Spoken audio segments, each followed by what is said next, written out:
Coming soon to a podcast feed near you.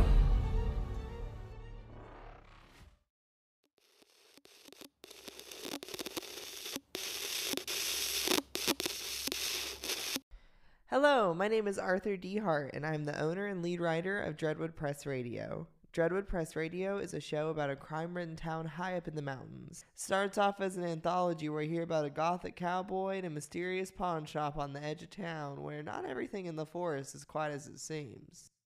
You can find Dreadwood anywhere you stream your podcasts, and you can visit our website, deepwoodprod.com. If you want to send us an email or give us a shout, you can email us at deepwoodprod@gmail.com. And you can find us on Twitter at Radio Dreadwood. Thanks so much for listening, and hey, be safe out there.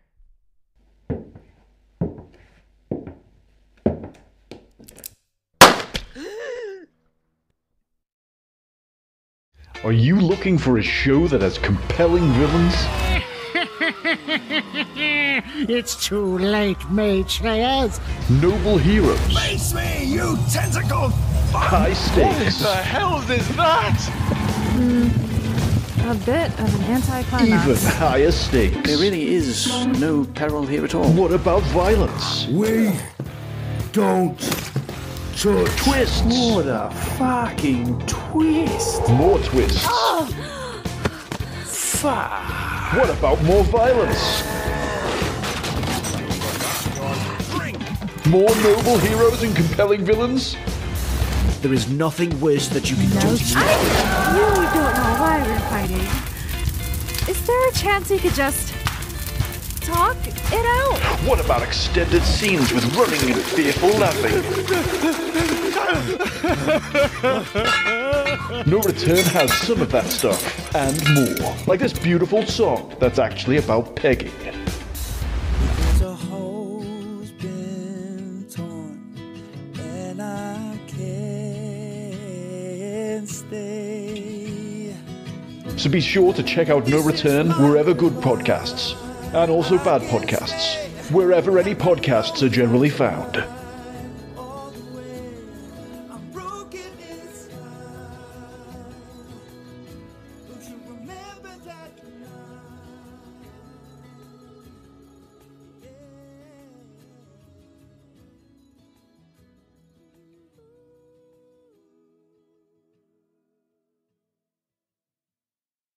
Quick disclaimer, the following podcast is a comedic parody of 1950s era radio. It does contain a small amount of cartoon violence in places, but no swearing or curse words of any kind are present.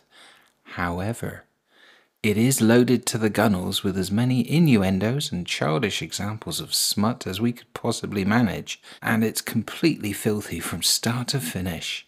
Listener discretion is advised. You have been warned. Though your feet are firmly on the ground, your imagination really wants to live in space.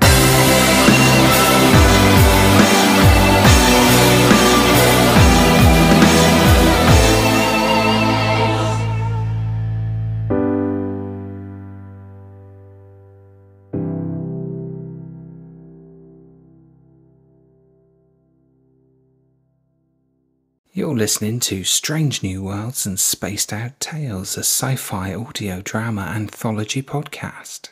Episode 14, The Beast from Uranus.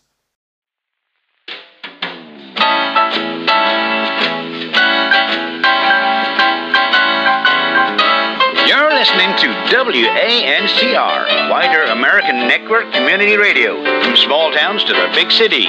Wanker, your radio station. Up next, strap yourself in, folks. It's time for a brand new science fiction adventure. WANCR proudly presents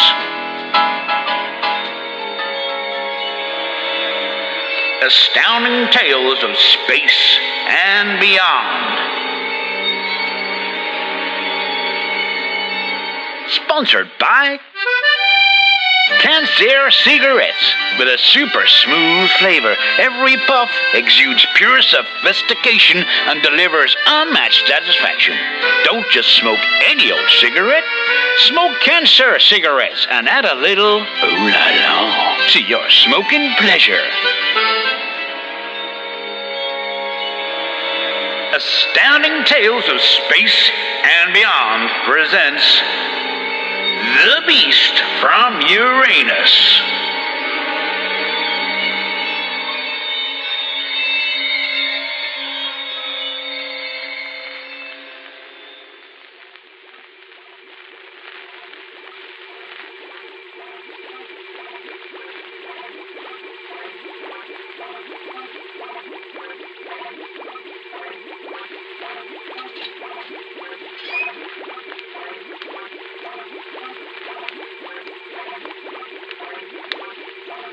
Another late night, Professor? I brought you some coffee, just the way you like it. Thanks, Penny. You know, I could hire countless other astrophysics majors to be my assistant, but I doubt any of them could hold a candle to your coffee-making skills. They wouldn't stand a chance. But you should take a break, Professor. You've been studying the night sky for hours now.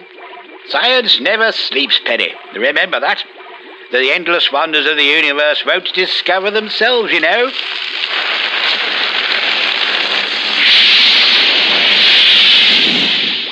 Professor, what was that blinding flash of light? I don't know. Look, the instruments are going haywire. It can't be. What is it, Professor? According to these readings, we've just detected an enormous burst of tamponic radiation. But that's impossible. We've only detected faint traces of tamponic radiation before, and that was light years beyond our solar system. But the flash was visible to the naked eye. It must have been incredibly close. I'm trying to zero in on the source. My God. According to the data, it originated only 19.7 astronomical units away. But how could that be, Professor? I can't quite believe it, but if my calculations are correct, it came from Uranus.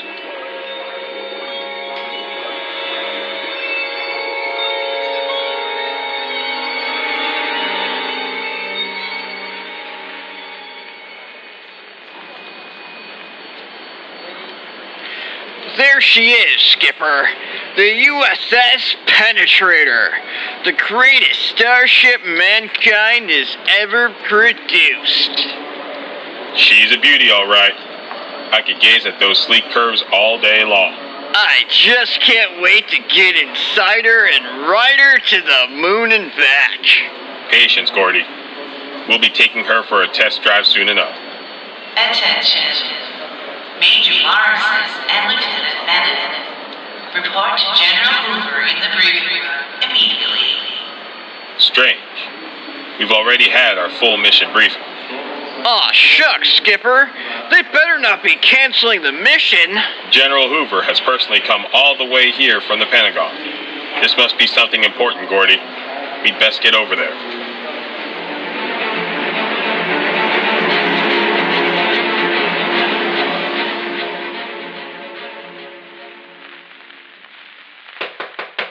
Come. General Hoover, sir. At ease, men. Good to see you, Major. I'd say the same to you, sir. Only Lieutenant Bennett and I are concerned by you calling us here. General, we're due to take the Penetrator up for its maiden flight tomorrow. Ah, yes. It's scheduled to be a moonshot, right? It's just a lunar orbit, sir. The boffins haven't cleared us to land on the surface. We'll be testing the revolutionary new propulsion system.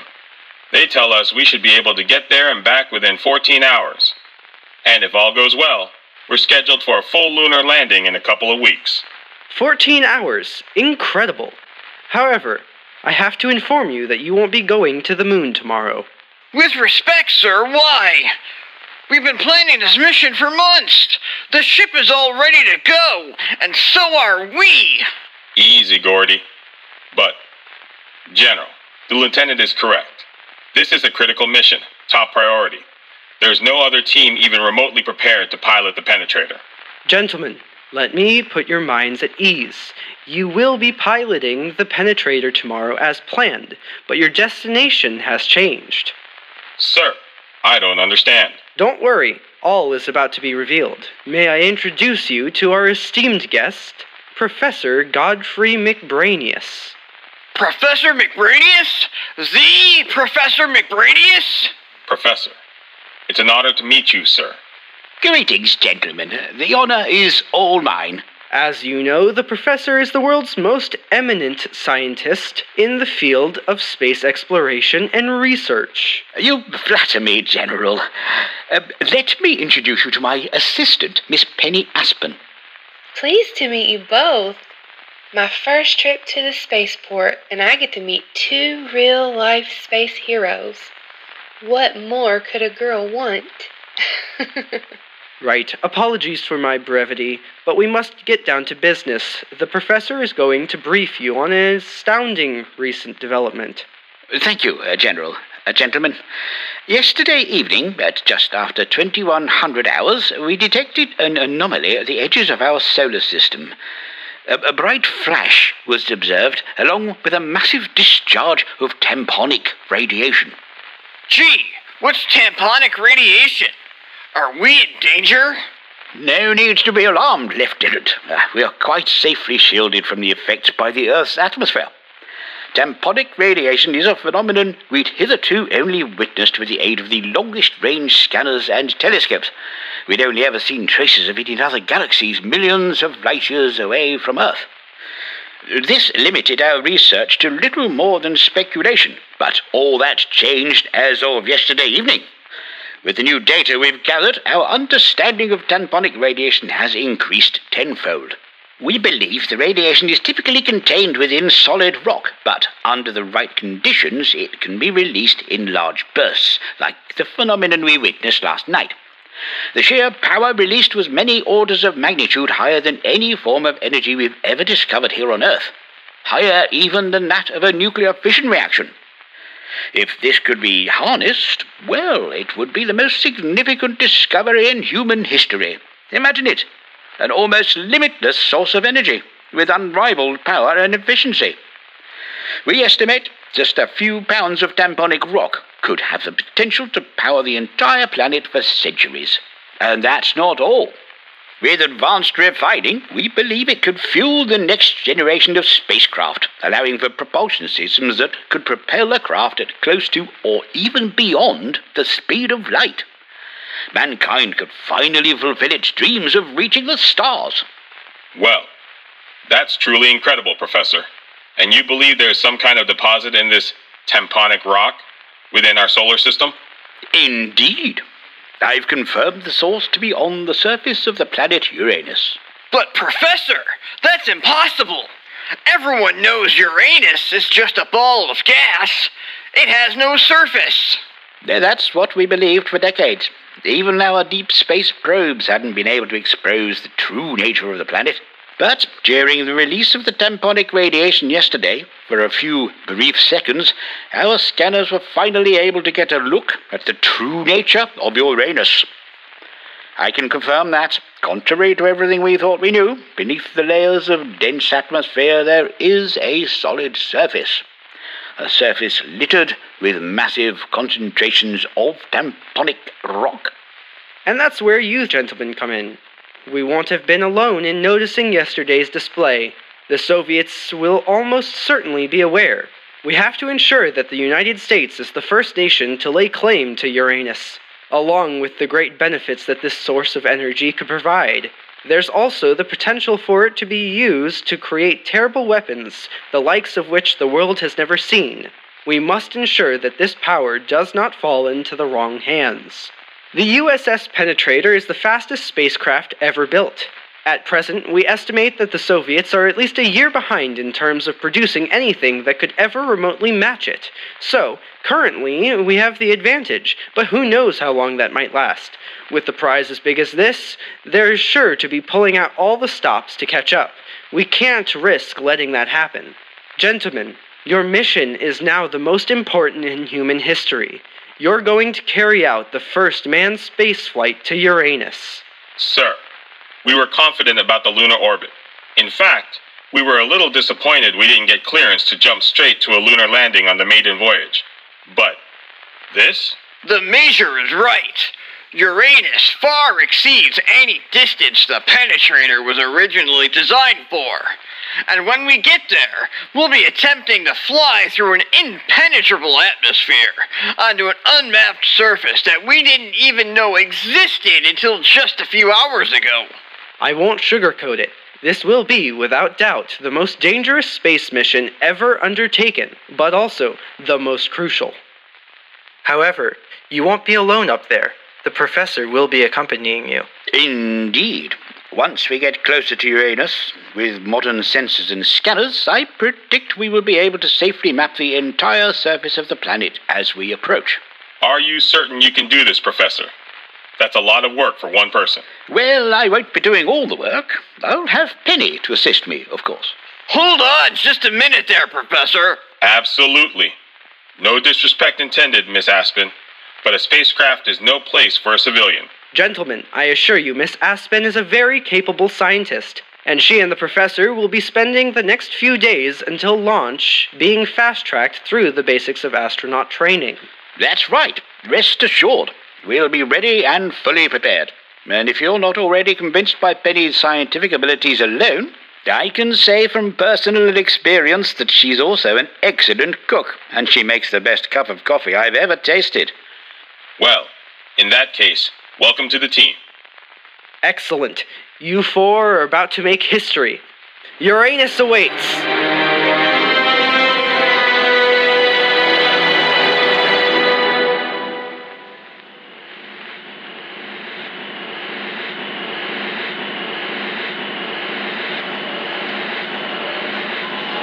Okay, team, this is it. Strap in and prepare to launch. Get ready for the ride of your lives. Here, Penny, let me help you with the straps. Thanks, Professor. I can see why they named it the Penetrator. This thing is huge. I wouldn't have believed something this big would stay up. If I hadn't personally had a hand in designing the propulsion systems myself, I'd have probably thought the same. Oh, it'll stay up all right. Have no fear. Right, Gordy. Steal that inner hatch. Sure thing, Skipper. Penetrator to mission control. We are all set and ready for launch. Roger that, Penetrator. Good luck and Godspeed. We're all counting on you, Major.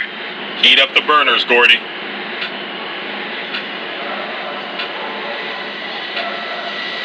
She's hot and ready to rock. Engaging primary thrusters in T-10. 9, 8, 7, 6, 5, 4, 3, 2, 1. You are go for launch. Primary thrusters engaged. Penetrator has left the launch pad. And we're in the air. My God, Professor. I've never felt anything like it. Try and stay calm, Penny. The launch is always rough. Gordy, our airspeed is lower than it should be. What's happening with the thrusters? Oh, shoot. We've had a misfire on number 3. We need more thrust, Major. Otherwise we won't be able to break out of Earth's atmosphere. We'll burn up. Burn up? But we'll all be killed. Not on my watch. Gordy, reroute the power from the port stabilizers to the auxiliary boosters. Are you insane? Without the stabilizers, the ship will be virtually uncontrollable. If I can hold her steady, the extra thrust should be enough to get us clear. It's the only chance we've got, Professor. Gordy, on my mark, fire those boosters. 3, 2, 1, mark. Firing boosters. Must hold on. The vibrations. They're unbearable. Just a little further, Skipper. There. We've plunged through the atmosphere. My God, we made it. Well, you did promise me the ride of my life, but I didn't expect that. It's all right, Penny. The first time is always the hardest. And that's the truth. Lucky for us, the skipper has got nerves of steel and a firm grip. Major, we owe you our lives. That was one hell of a maneuver. Just doing my job, Professor. Gordy, set a course. Full speed ahead to Uranus.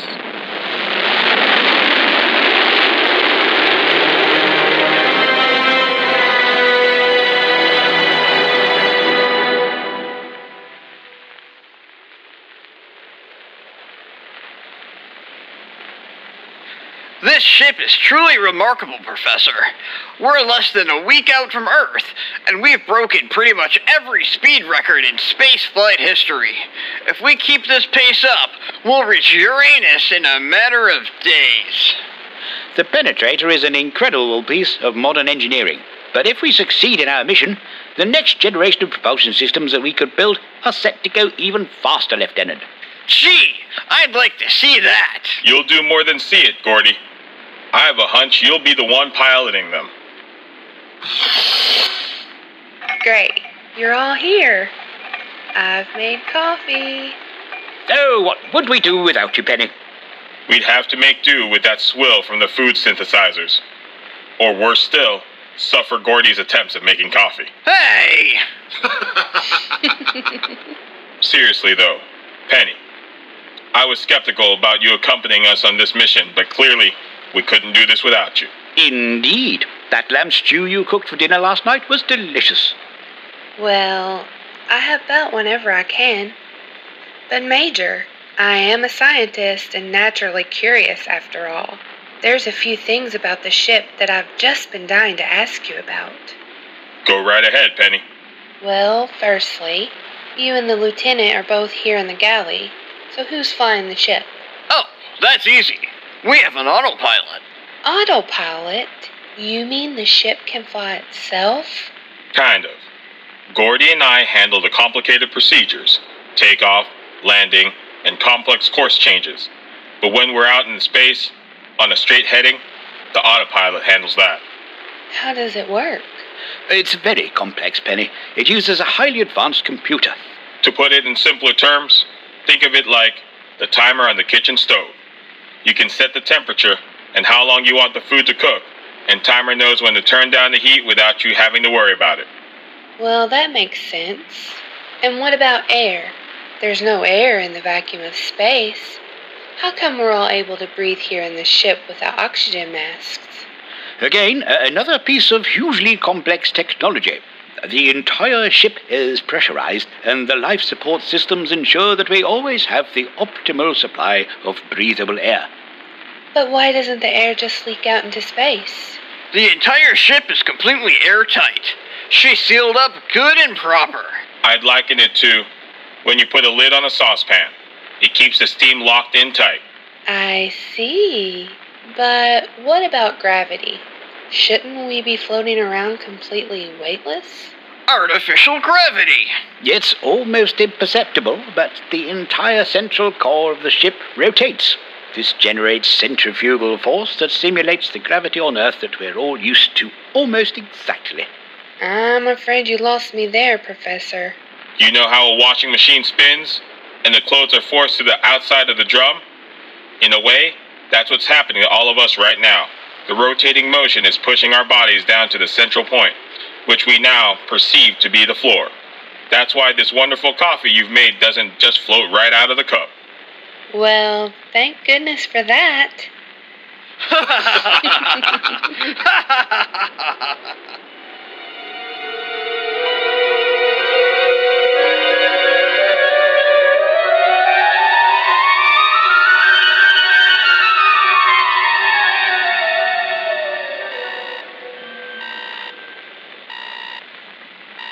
Computer, report. We have arrived at our destination. I heard the alarm, Skipper. What's going on? Has there been a malfunction? No. Quite the opposite, in fact. Just take a look out there. My word. Is that? That's right, Penny. We're now looking right at Uranus. That is a pretty swell view. And from this angle, I can see the whole ring. It's larger than I thought, but still pretty round. We made it. I can barely believe what I'm seeing. Well, enjoy the view for a few moments more, because now the real work begins. Computer, what's the analysis from the long-range scans? Scan report. Dense, thick, outer atmosphere. Consisting of mostly hydrogen and helium. Traces of water, ammonia, and methane. Well, that ties in with what we've previously always observed from Earth. Uranus has an abundance of gas. To confirm the presence of a surface, we'll have to go a lot deeper. Gordy, launch the probe. You're going to probe Uranus? That's right, Penny. The professor here has designed a small, autonomous craft that we can send out into the atmosphere to scan far more thoroughly than we can from up here. Think of it like one of those kitchen thermometers, you know, the ones with a spike on the end that you can stick into a piece of meat to see if it's cooked properly inside. Indeed. Only, instead of just telling us the temperature, it should reveal everything that lies beneath the upper atmosphere. The hidden secrets of Uranus will soon be laid bare before our very eyes. Setting coordinates.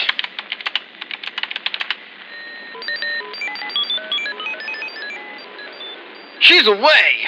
Probe launched and heading straight into Uranus. Okay, shouldn't be long now. Uranus is around 4 times the size of Earth, so it'll be quite a long descent. By my calculations, we'll have to go pretty deep. But at an altitude of approximately 40,000 feet, we should start to get some useful data.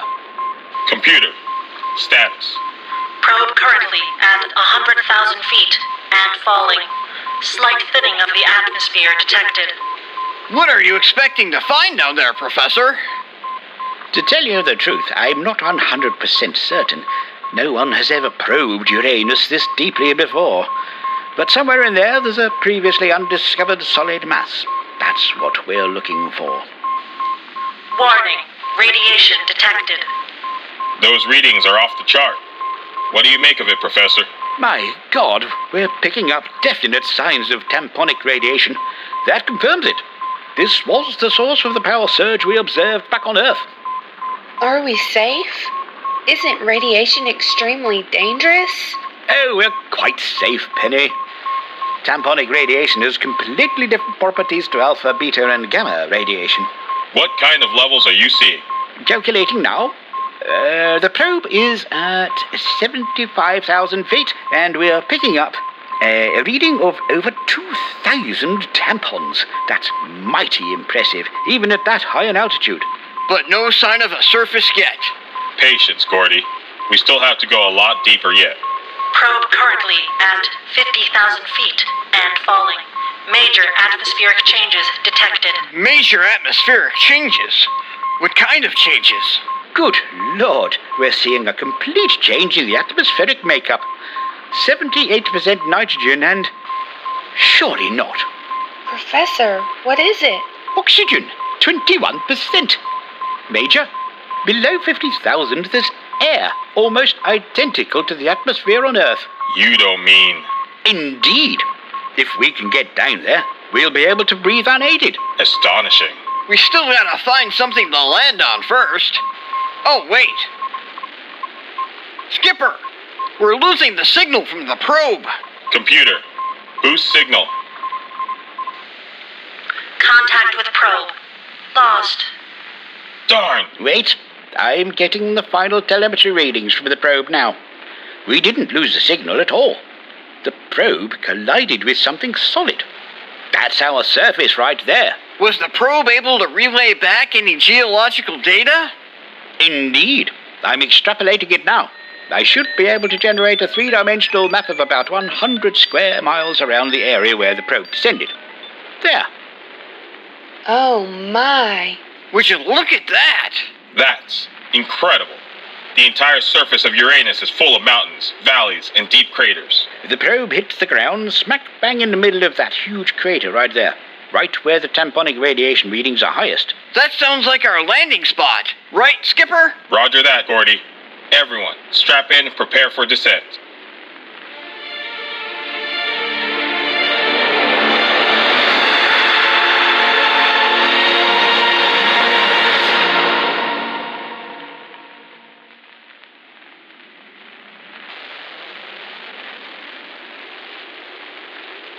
Okay, computer.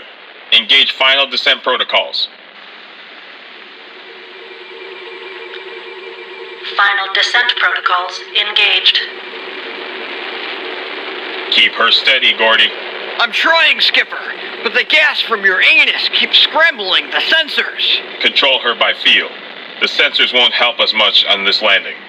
Professor, are you sure this landing is even possible? I won't lie to you, Penny. I don't know. This is the first attempt at a landing of this nature in mankind's history. But I have faith in the skill of our pilot and co-pilot. Thanks, Professor. We've got this far. I don't intend to blow it on final approach. Once we descend below the upper atmosphere, I estimate that flying conditions shouldn't be all that different from flying within Earth's atmosphere. It's just the process of getting there that might cause us problems. Altitude, 100,000 feet. But the stabilizers are really starting to work to keep us steady. And Skipper, the temperature's rising swiftly. Our descent is a little too hot for my liking. See if you can increase the drag a little. It's no good. It just caused more air turbulence, but we've hardly slowed down at all. Bucker up, everyone. This is going to get mighty rough. Warning, warning. Operating temperatures critical. The computer's going to blow a circuit. Focus on flying the ship, Gordy. If we lose the computer, it's all going to come down to us. Warning, warning, warning. The computer is fried.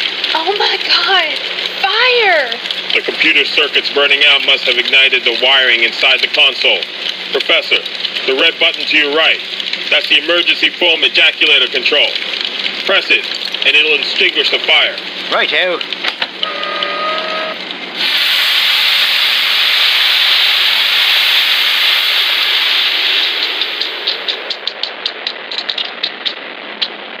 I think that's got it, but it's made a mess of the cockpit.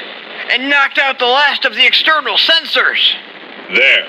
We've broken free of the gassy upper atmosphere. We're in clear air. We're going down incredibly fast, Major. You're right. Gordy, deploy the emergency chutes.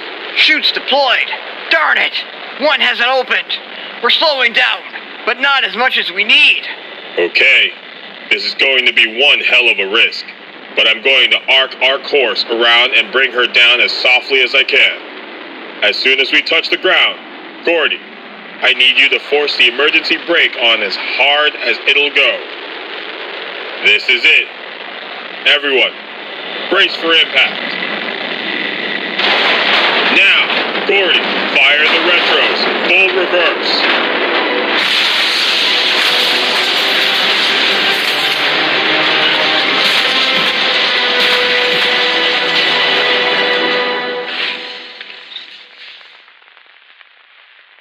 Is everyone okay?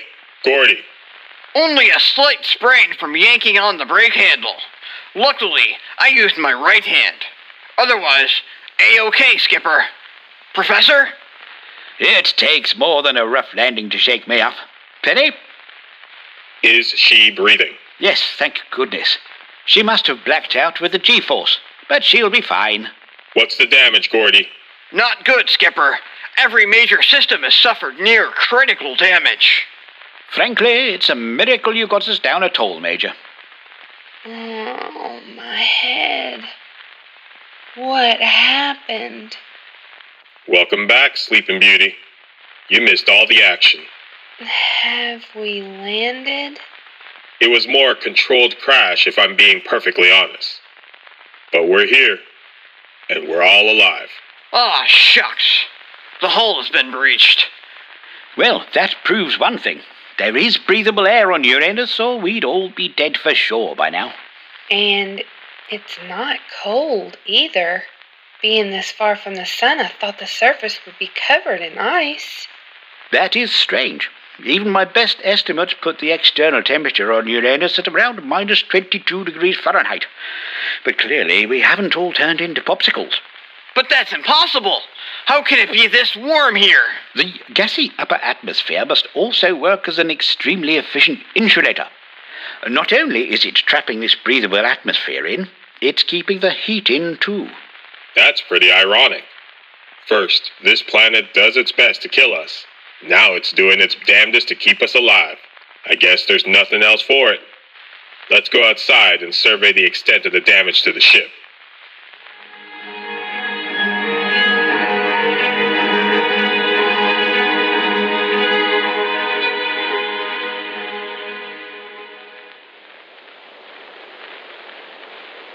It's even worse than I thought, Skipper. The ship is a complete wreck. You mean we're stranded on Uranus? It sure looks that way, Penny. We'll salvage what we can, but for now, we've got to focus on staying alive. We'll need to find shelter. Professor, I get that you're a scientist and all, but now isn't really the time to be taking readings. On the contrary, Lieutenant, we're standing on the greatest power source mankind has ever discovered.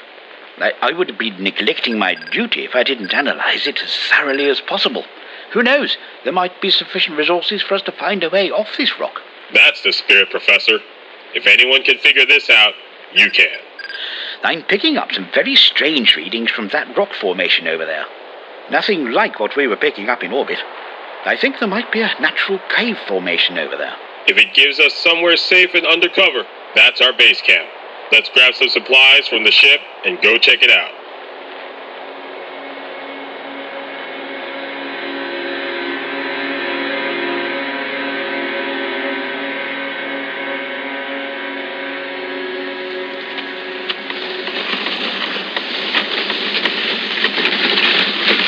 That's not too heavy for you, is it, Penny?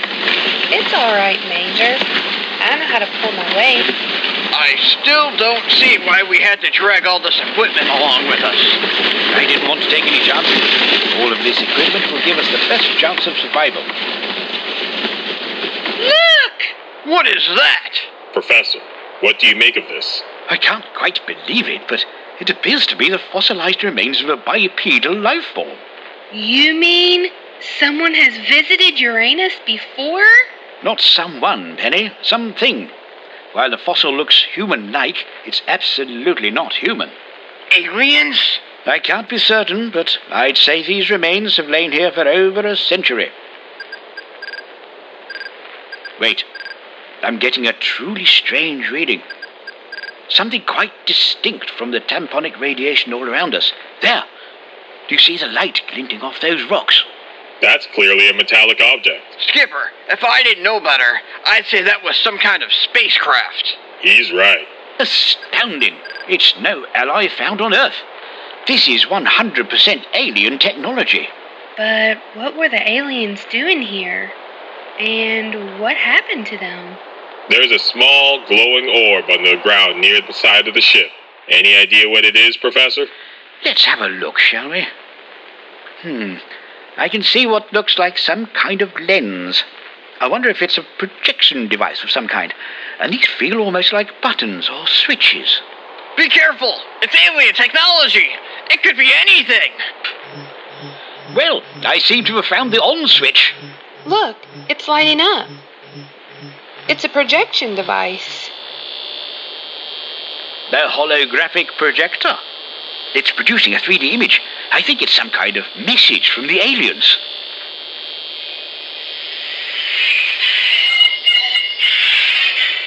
Greetings, visitors from the planet known as Earth. We are the scatterlands of the planet Scat. We calculated that you might be the nearest race of beings to arrive here after us, so this message is for you. We visited this world that you refer to as Uranus many years ago. It contains an abundance of power-rich rock that we had hoped to mine, but we discovered something terrible here. A dangerous life form. It attacked us as soon as we disembarked from our ships.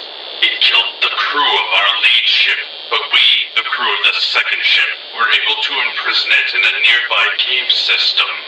We felt it prudent to abandon our mission, and we escaped the planet in our second ship, unfortunately leaving the first behind, along with our fallen colleagues. Be warned, people of Earth. We have only contained it. It lives still. Beware the beast of Uranus.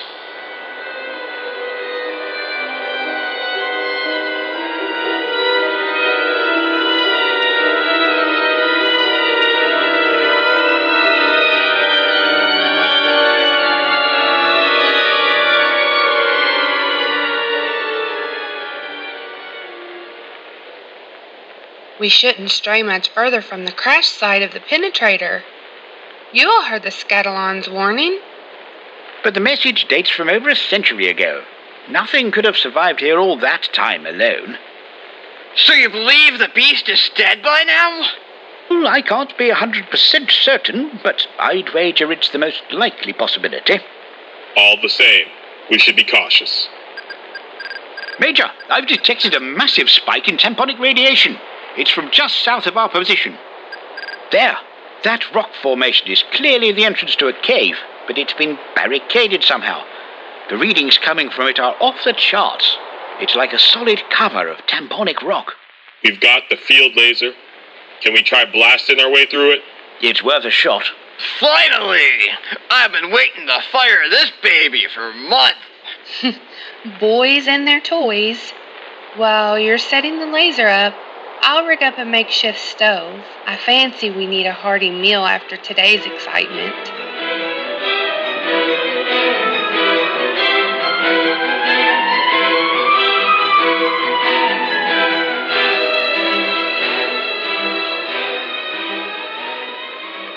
We're all set. Get ready to fire, Gordy. Standing by, Skipper. Focus the beam on the center of the cavity, Lieutenant. Maximum power. Laser, firing!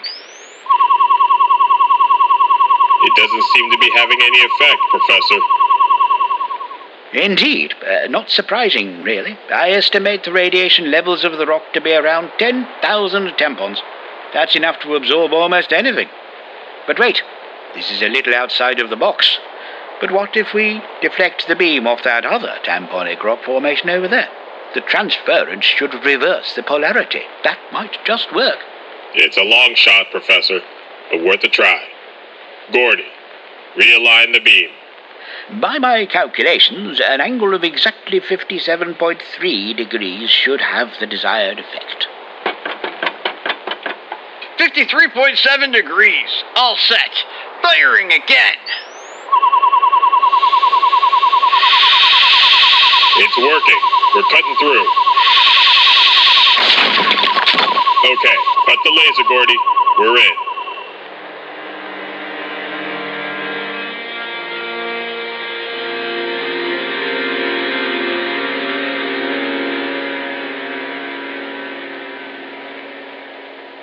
It's a huge natural cave. It must go on for miles. Let's rest up here for a few hours at the cave entrance. Then go investigate. Did you hear that deep, throaty roar? I think it came from deep inside the cave. It could have just been a long, reverberating echo.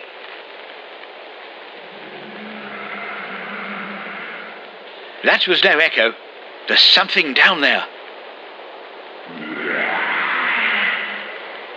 There! It's a huge creature! My God, it's the beast!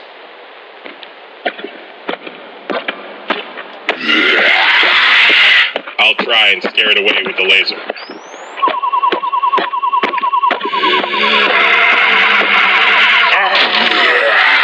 Skipper! Pity! Look out!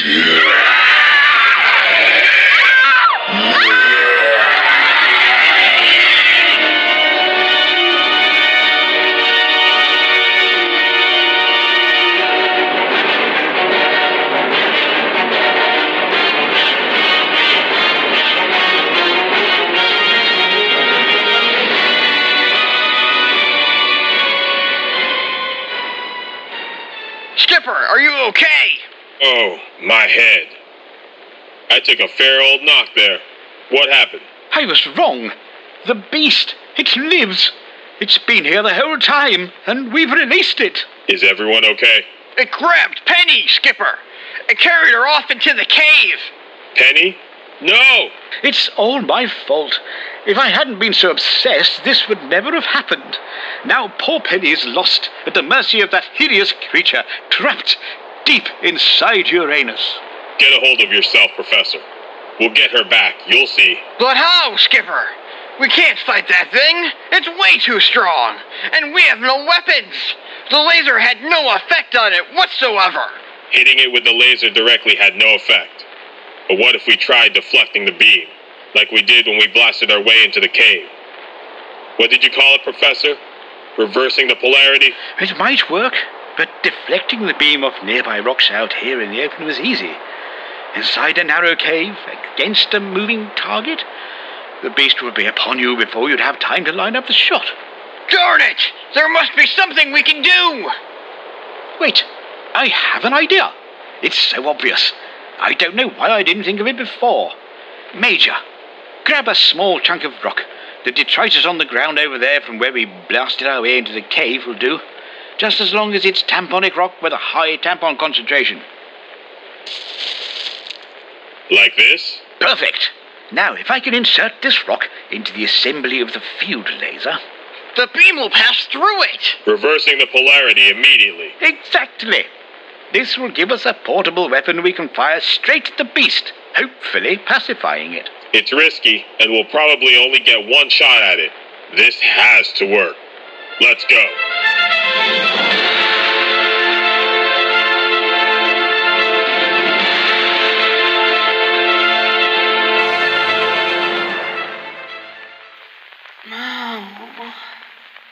Where am I?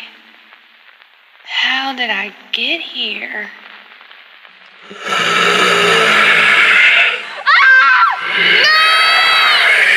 Hey, beast! Get away from her!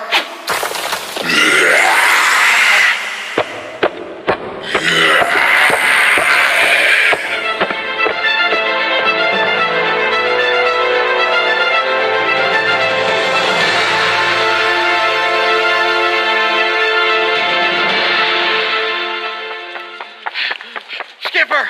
It worked! It's coming this way! Get ready, Major. Aim for the head. There it is. Open fire, Skipper! Now! Right between the eyes. It's working. The beast is retreating. Keep firing.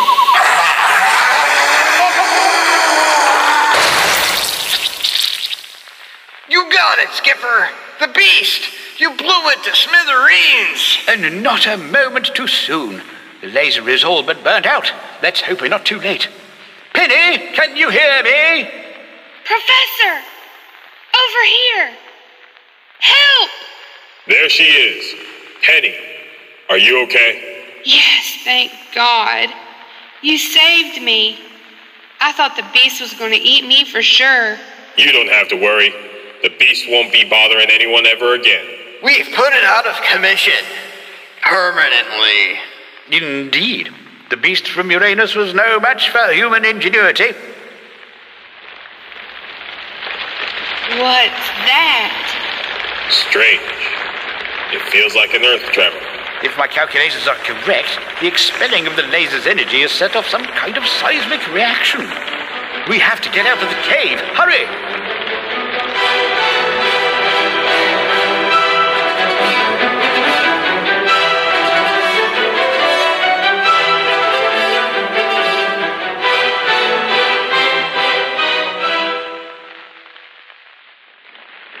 What's happening? It feels like the whole planet is shaking.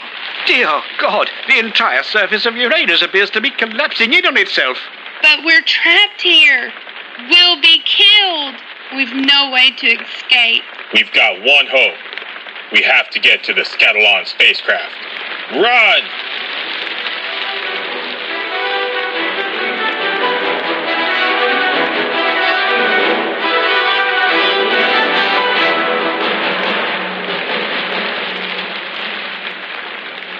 There it is.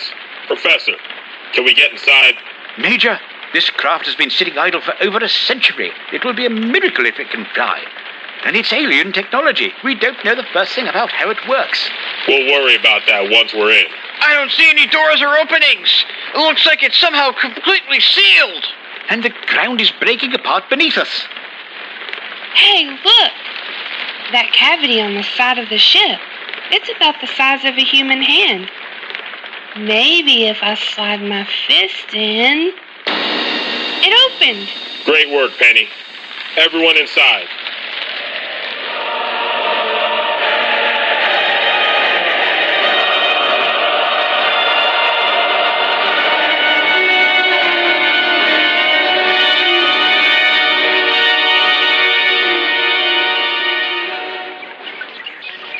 Whoa, this ship is incredible, and somehow it still seems to be functional. I'm guessing this must be the cockpit. Let's see if we can figure out how to fly this thing. It can't be that hard. One spaceship is much like another. Right, Skipper? Hurry! We only have seconds left. I think that must be the launch ignition controls. Hold on, everybody. We're either going to take off very quickly, or this will be the shortest ride in history.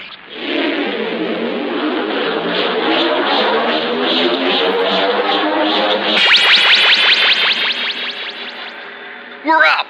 The acceleration is nothing like I've ever felt! Okay. I'm hoping this will allow me to steer the ship. Let's see if we can break free from Uranus.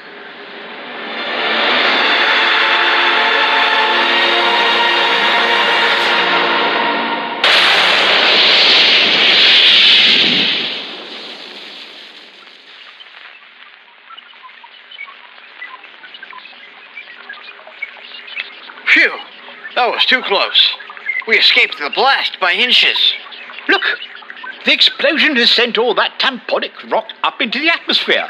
It's turning the ring of Uranus bright red. Well, it'll sure be easier to mine it now.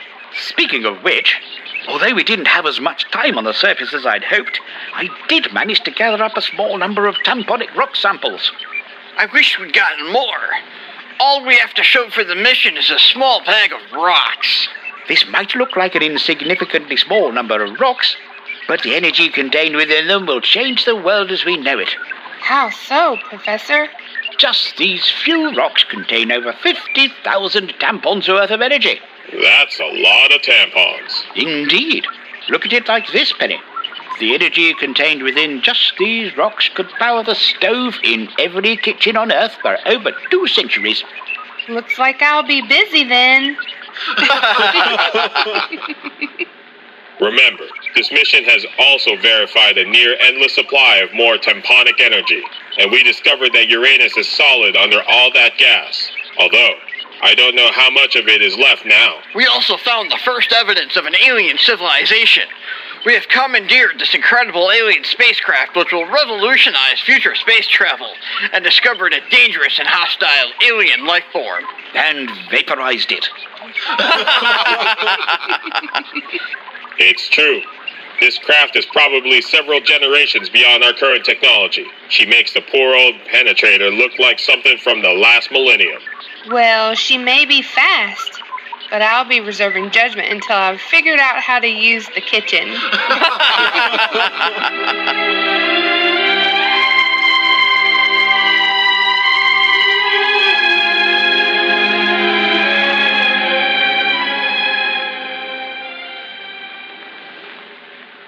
There she is, Earth.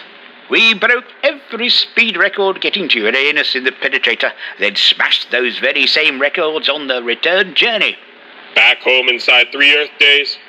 I wouldn't have believed it was possible.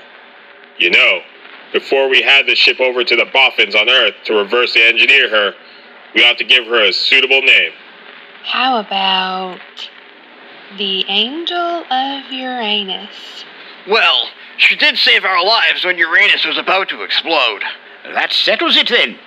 The Angel of Uranus. We're about to start our final descent. We have just one more problem to overcome. Don't tell me you're worried about landing this thing, Skipper. No fear there, Gordy. She's the easiest ship I've ever flown. It's that we have no way to warn Mission Control about our arrival. My God, you're right. As far as mission control are concerned, we set off in the Penetrator and were most likely wiped out when Uranus exploded. They won't know what to make of an alien spacecraft suddenly appearing in their airspace. They'll try and shoot us down.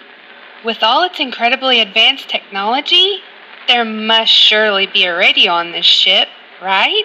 It's probably got communications technology way beyond our current understanding. But we haven't the first clue how it works. And we're not going to have time to learn how to use it. We're entering Earth's atmosphere right now. Hang on, everybody. I may have to perform some evasive maneuvers.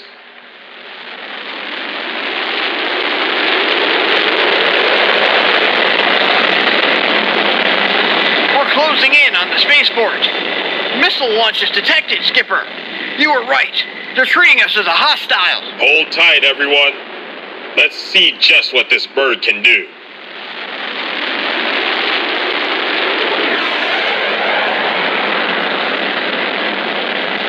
That's close, but there are two more closing in.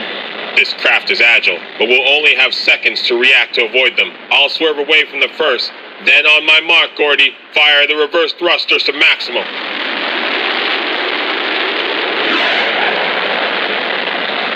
Three, two, one, mark. Now, Gordy. Firing thrusters!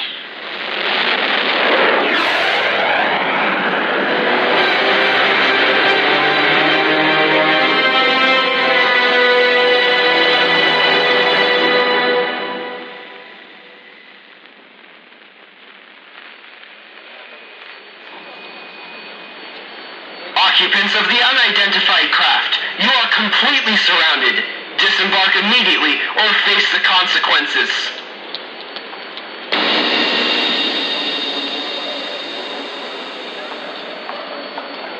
Stand down, General. It's Major Lance Morrison, here together with the crew of the USS Penetrator.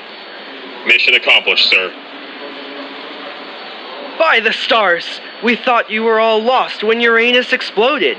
It's a miracle. Welcome home, Major Morrison.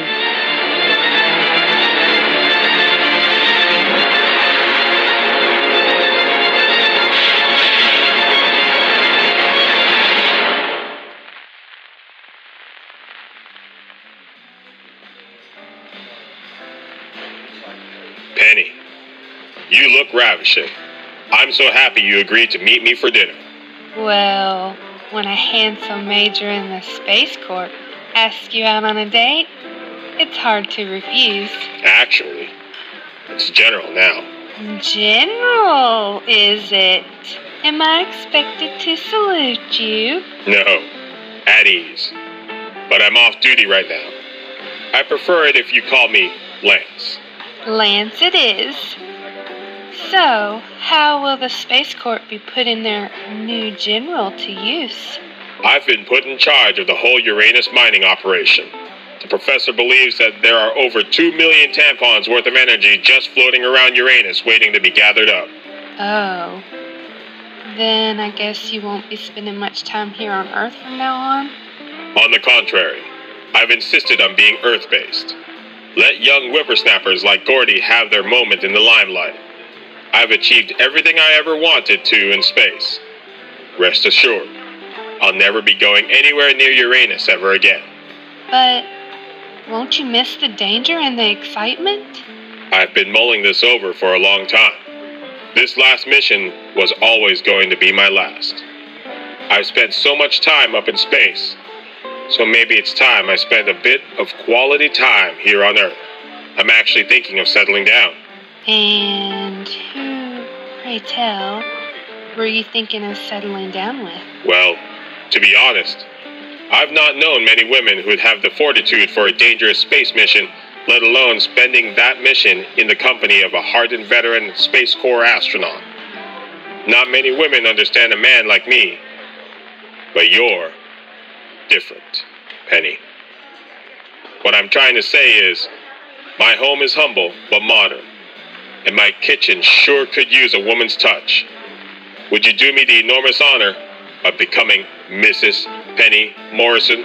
Oh, Lance. Of course I will. I thought you'd never ask. Kiss me, Penny.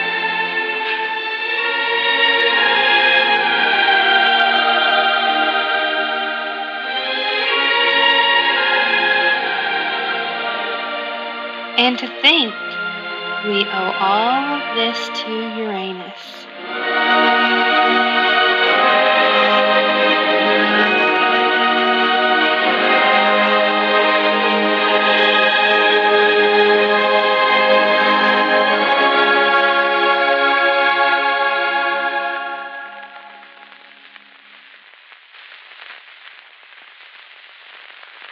I'm sorry, but the person you called is not available.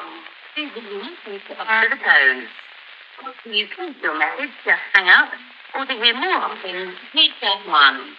Hey, Skipper, it's Gordy again. Just leaving you another voicemail. You haven't been answering my calls. I figure you must be busy or something. But anyway, after spending so much time on Uranus, I just couldn't help but wonder, like, how cool would it be if we had superpowers?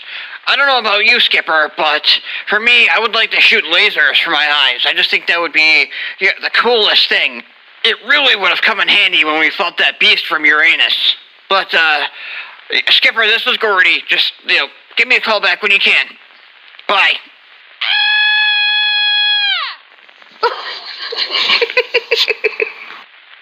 Indeed. Indeed. Indeed. Indeed. Indeed. The Penetrator... Fuck. We believe the radiation is typically claimed... Bollocks. Kiss me, Penny. And just for fun, give me some sugar, Penny.